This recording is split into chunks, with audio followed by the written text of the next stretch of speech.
Hai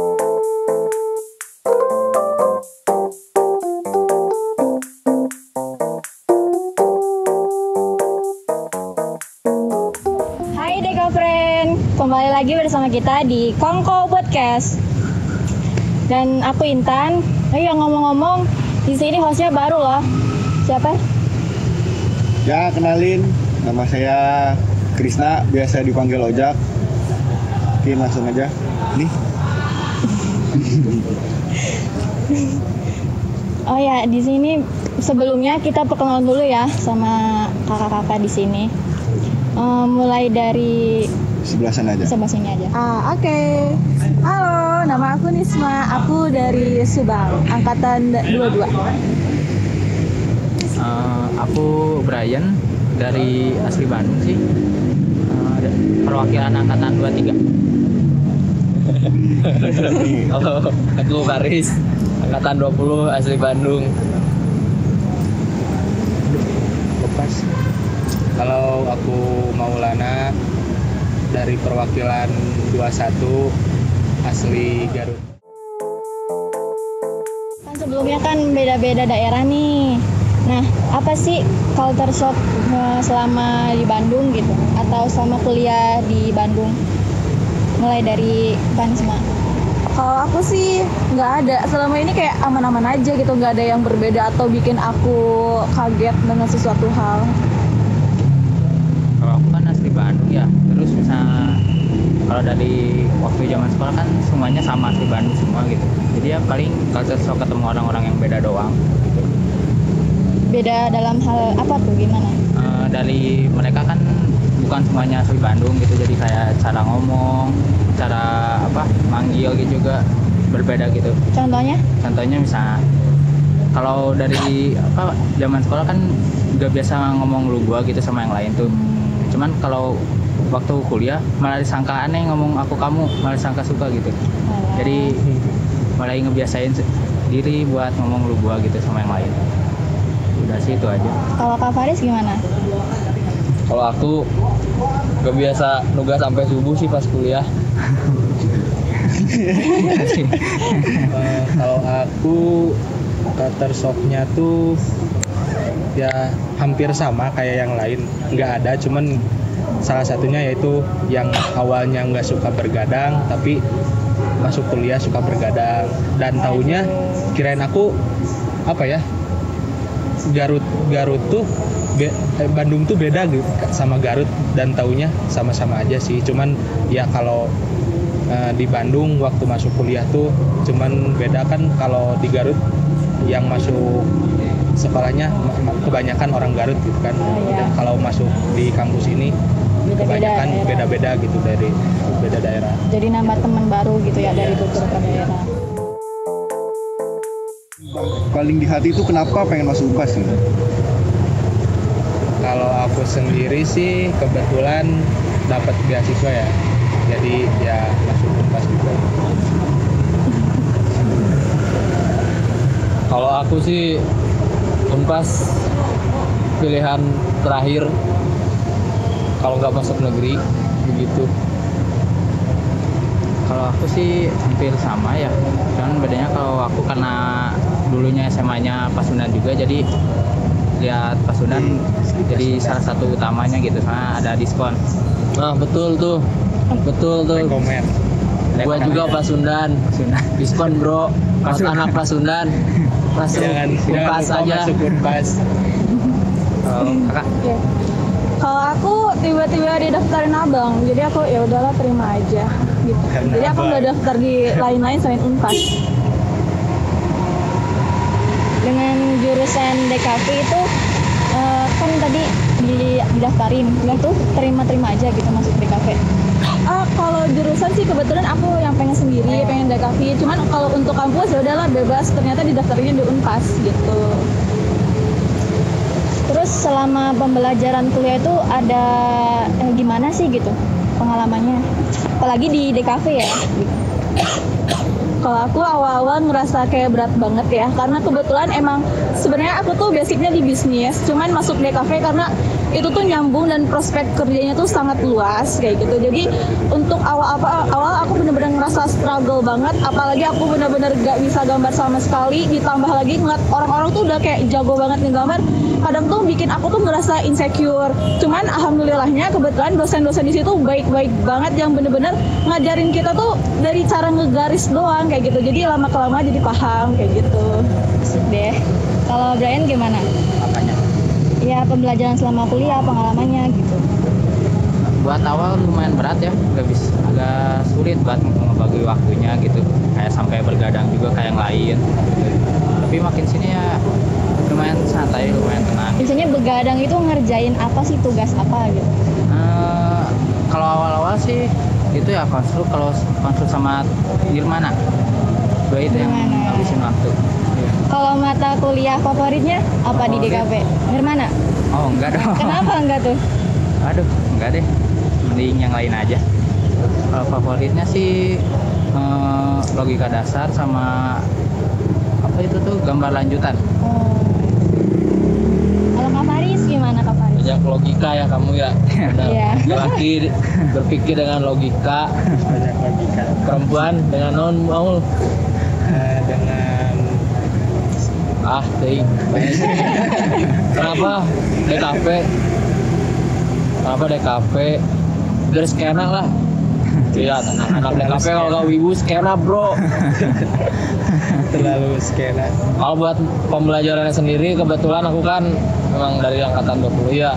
Untuk pembelajaran sendiri dirasa hektik sih enggak, kalau kalian nyicil sebenarnya begitu. Jadi jangan kaget juga kalau misalkan kalian ngerjainnya pakai sistem kebut semalam, ya pasti Iya. keteteran lah. Enggak kan contoh kayak Nirmana, kenapa orang-orang gak suka Nirmana? Karena gak Gak dicicil. dicicil. Cicilan. Kalau DKP menurut aku asik banget sih. Karena kenapa asik? Kampus mana lagi yang selain DKP belajarnya tuh tidak hanya di kelas gitu. Betul. Jadi belajarnya tuh kita main tapi sambil belajar gitu. Contohnya waktu aku semester 1 ya, kan itu Nirmana, Nirmana. Gambar dasar. Bukan. Ya contohnya gambar dasar, ketika kan waktu semester 1 itu masih corona kan, ada offline-nya, ada online-nya kan. Nah waktu itu tuh, waktu matkul gambar dasar kita tuh kuliahnya tuh di luar. Contohnya kayak di Braga kita kasih gambar suasana Braga, dan ya jadi nggak boring gitu buat ke kitanya, nggak terlalu terus-terusan di kelas. Ini tadi mungkin tadi ngebahas tentang masalah COVID ya. Ini ada kan yang angkatan COVID 20. Gimana tuh pertama kali? Juga. Oh iya, Ya, 21 sama 21. Gimana tuh ngerasain pas pertama ospek online atau kayak ngerjain tugas online gitu, gimana tuh perasaannya? Pendaftaran selama Iya. COVID gitu. Pembelajarannya gimana sih Kak? Kalau untuk pertama pendaftaran ya. Pendaftaran dulu. Kalau untuk pendaftaran sih aku langsung nggak tahu apa-apa ya. Tahu-taunya langsung suruh ujian dan ya mengikuti alur lah. Soalnya kan ada yang ini yang ngebantu buat pendaftaran di sekolah SMK aku. Jadi aku tinggal kasih persyaratan yang diperlukan buat masuk ke Unpas dan mengikuti ujian buat masuk. Nah, untuk pembelajaran selama COVID ada yang masuk, ada yang enggak. Kenapa? Karena waktu online tuh kita nggak bisa langsung tanya jawab dibanding dengan di kelas. Kan kalau di kelas kita apa ya, nggak canggung gitu mau nanya sama jawabnya juga gitu. Contohnya seperti itu. Kak dulu nih. Pembelajaran atau ya selama COVID itu gimana? Kan kalau di offline nih banyak asistensi gitu. Nah, kalau pas COVID itu gimana Kak? Kalau pas COVID jujur sih bete sih, karena ditambah kan kita dari zaman PKKMB di rumah nih. Jadi temen tuh emang belum ketemu lah, masih di dalam sosmed lah. Jadi untuk berkembangnya emang kurang. Nah, kalau buat pendaftaran ya pendaftaran pas zaman COVID, kebetulan aku sendiri karena dari Pasundan ya sebenarnya lewat KMDK, lewat rapot kan KMDK tuh. Tapi alhamdulillah ya dimudahkan juga gitu. Kalau struggle selama kuliah itu ada nggak sih? Selain, iya. Apalagi di DKV. Kalau aku sih lebih belum bisa manage waktu dengan baik, itu aja sih. Kalau aku sih paling itu ya harus kayak misalnya bawa bahan yang lumayan gede gitu dari rumah, kan lumayan ya 15 kiloan gitu, apalagi ngelewatin jalur macet. Nah itu lumayan susah sih, kadang kesenggol orang bahannya gitu jadi patah gitu. Oh, TKV struggle-nya.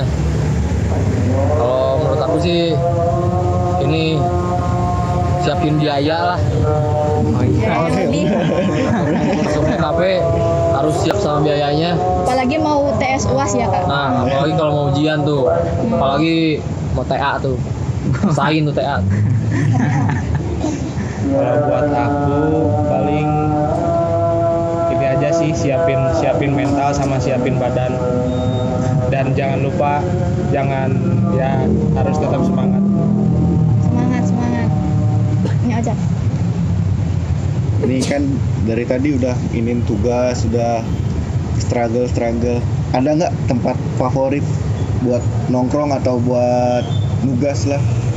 Tempat favorit mau di sekitar Unpas, di sekitar kampus atau di luar?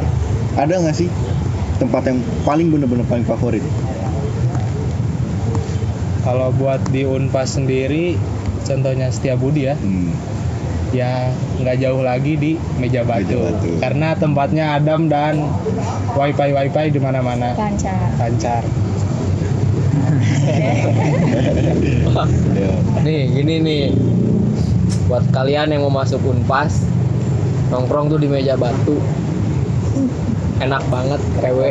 Kalau mau nyore tinggal ke Parjo, kalau mau jajan tinggal ke kantin. Ini atas sama rawat bukan. Kalau mau makan ada fitur COD, kalian tinggal pesan aja tuh soto, nanti diantar, atau nggak mie ayam gitu. Udah kalian hura-hura aja di sini. Ketoprak sok pundung. Wah. Brian gimana Brian? Tempat favorit buat nugas ya? Dia sih Meja Batu, itu enak, sejuk juga di sana. Bisa ya makan tinggal maju dikit ada gitu di Meja Batu. Maju dikit kemana? Ke depan. Oh ya. Beli makan ada gitu. Terus kalau misalnya lapar ya bisa ke kantin, kalau nggak ke Gelong gitu, banyak pilihan. Kemana-mana deket ya? Ya kemana-mana deket. Terus ntar parkirnya gampang lagi, nggak usah harus keluar tiket dulu gitu. Jadi mending di Meja Batu sih. Nah Brian sendiri kalau di Meja Batu tuh sendiri atau sama temen-temen? Kadang sendiri, kadang ramean juga sih. Cuman kalau belakang ini lagi sering sendiri aja gitu. Kenapa? Nggak kenapa-napa. Lanjut. Teteh. Kalau aku tempat favoritnya di Cafe Slow. Cafe Slow. Iya, Cafe Slow. Aku lupa sih daerah mananya. Cuma kenapa itu jadi favorit? Karena tempat duduknya pakai sofa. Jadi nggak encok gitu kalau ngerjain tugas. Terus ditambah di satu ada foto boxnya. Terus mereka jual manik-maniknya. Kan bagi cewek-cewek kan lucu beli kayak gitu. Nah kalau momen yang paling seru pas mata kuliah tuh biasanya mata kuliah apa? Yang paling seru gitu? Ada?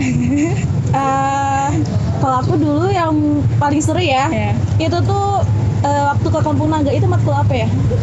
Oh keluarga. Olahraga. Budaya Sunda.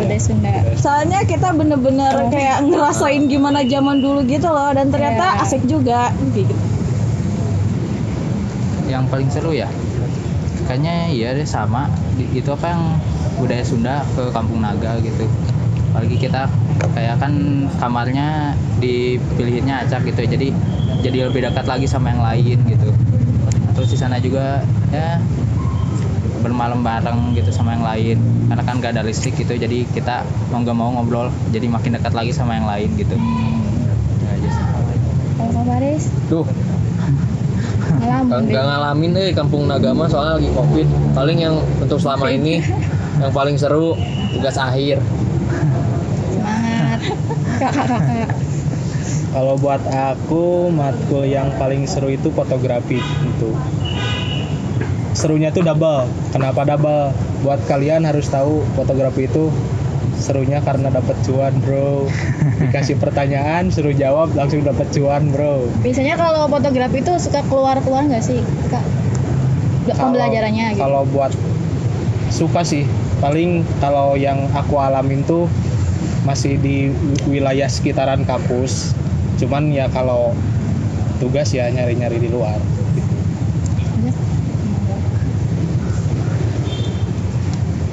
Oh ya, dengar-dengar Kak Maul ini ya menang pameran Reka Kencana. Itu gimana sih? Bagi-bagi dong pengalamannya. Kayak tipsnya gitu. Tepuk tangan dulu dong. Selamat. Waktu Reka Kencana, waktu itu tuh kebetulan acara ini ya apa? Pameran tugas ya.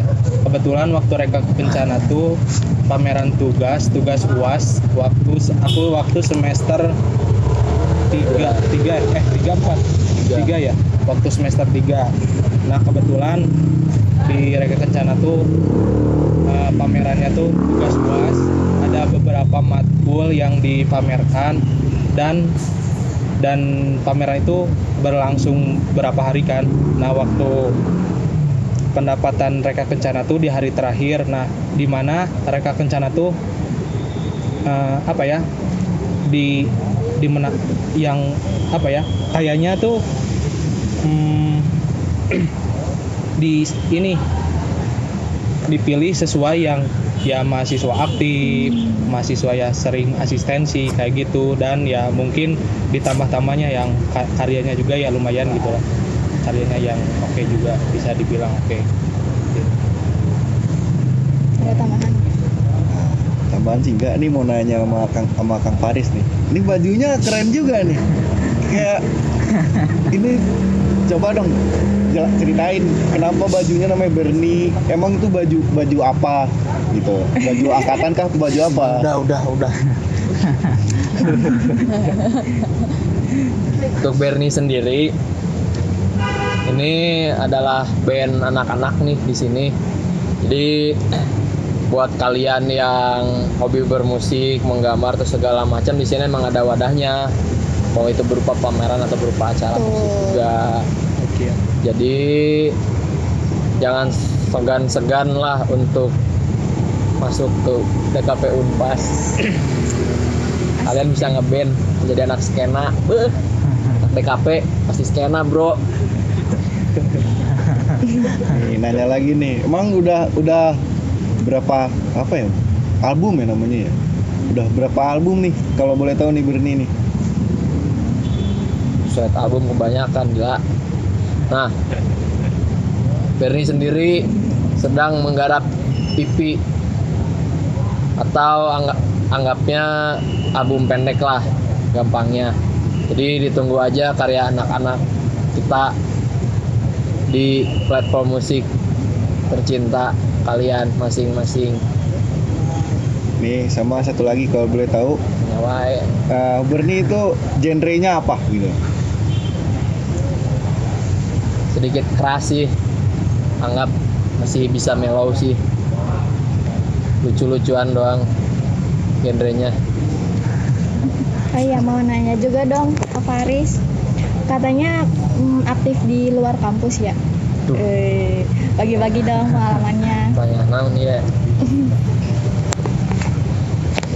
Bukan aktif sih, lebih ke kan DKV nih sebenarnya banyak main ya. Kalian juga pasti ngerasain gitu lah. Lebih banyak mainnya daripada belajarnya, beda sama mungkin jurusan-jurusan lain gitu yang keilmuan atau sakta lah atau teknik gitu. Lebih banyak mainnya. Jadi kalian emang dituntut untuk lebih banyak explore dari hal apapun, itu mau pameran atau segala macam yang di luar sana, yang di luar kampus. Jadi kan otomatis kalian pasti dapat teman baru nih, pasti dapat relasi kemana-mana. Ditambah kan DKV berkembangnya emang dengan itu, banyak referensi juga. Nah untuk Unpas sendiri, ya DKV Unpas sendiri atau anak-anak di Unpas sendiri, banyak kok kegiatan yang sering kita lakuin di luar. Contohnya kita sering ikut pameran di pihak-pihak eksternal, apalagi untuk di DKV Bandung sendiri hubungannya erat sih, kampus satu sama lain gitu. Jadi kalian jangan sungkan-sungkan juga masuk DKV. Nah untuk mungkin dalam segi itu kan dalam segi pameran segala macam, dalam segi musik-musikannya juga ada. Untuk hubungan di DKV Bandung lah, Unpas juga masih eksis lah gitu. Jadi jangan sia-siakan masa-masa kuliah kalian untuk main, biar banyak temen lah tuh. Mungkin ini terakhir ya. Mau nambahin, boleh, mau nambahin. Boleh. Soalnya satu lagi nih, soalnya ilmu yang kalian dapetin di kampus pasti anggap udah dipatok lah gitu aja. Kalian harus lebih banyak explore di luar gitu. Itu gunanya main gitu. Jadi di DKP harus banyak main. DKP main jadinya. Tuh. Itulah. Nah yang terakhir, ada nggak sih rekomendasi makanan buat mahasiswa Unpas Setiabudi gitu? Dari yang pas di kantong dan enak. Aduh, kalau aku kayaknya masuk semua deh enak. Jadi kayak aku belum nemu yang wah banget gitu loh buat aku sendiri. Cuman rata-rata ya enak-enak dan murah-murah sih, nggak ada yang mahal. Yang di kantin atau boleh yang di luar juga? Di Bebas. Unpas Setiabudi. Bebas. Paling kalau yang di Unpasnya mie ayam, itu mie ayam enak, murah lagi. Satu porsinya lumayan gede. Terus kalau yang di luar warteg di Gerlong ada, itu juga porsinya lumayan banyak buat kalian yang porsi kuli gitu ya. Jadi bisa di sana. Boleh tuh, Udah boleh sih, itu tuh. aja. Nah kalau dari aku sih rekomendasi di dalam kampus jujurnya mungkin beda sama kayak sama pas kalian sekolah. Jadi makanannya nggak terlalu banyak, tapi penting sih ya kita untuk di dekat lingkungan FIS ada ketoprak, ada mie ayam, ada gacoan. Gacoan dekat. Kalau buat di sekitar Gerkalong sih kalian bisa makan bajak sih, geprek ceban. Nah, ya. Rekomen banget itu. Sama mahasiswa kan pada krisis ya finansial, udah makan yang murah aja. Kalau dari aku rekomen makan tentunya bude ya. Kalau buat orang yang Best. RW 09 itu. Bude. RW 09 cocok banget makannya di bude belakang kampus. Kalau misal ya yang biasa-biasa ya gitu sih. Tadi kata Paris geprek bajak itu rekomen banget, enak banget dan harganya juga cukup terjangkau. Oke, mungkin Sekian dari kita Kongko Podcast kali ini. Kongko Podcast kali ini. Mungkin tahun depan, bulan depan ada lagi kayaknya ya? Kayaknya ya. Kayaknya ya. Oke. Mungkin itu aja. Sekian See you. dari saya. Assalamualaikum warahmatullahi wabarakatuh. Waalaikumsalam.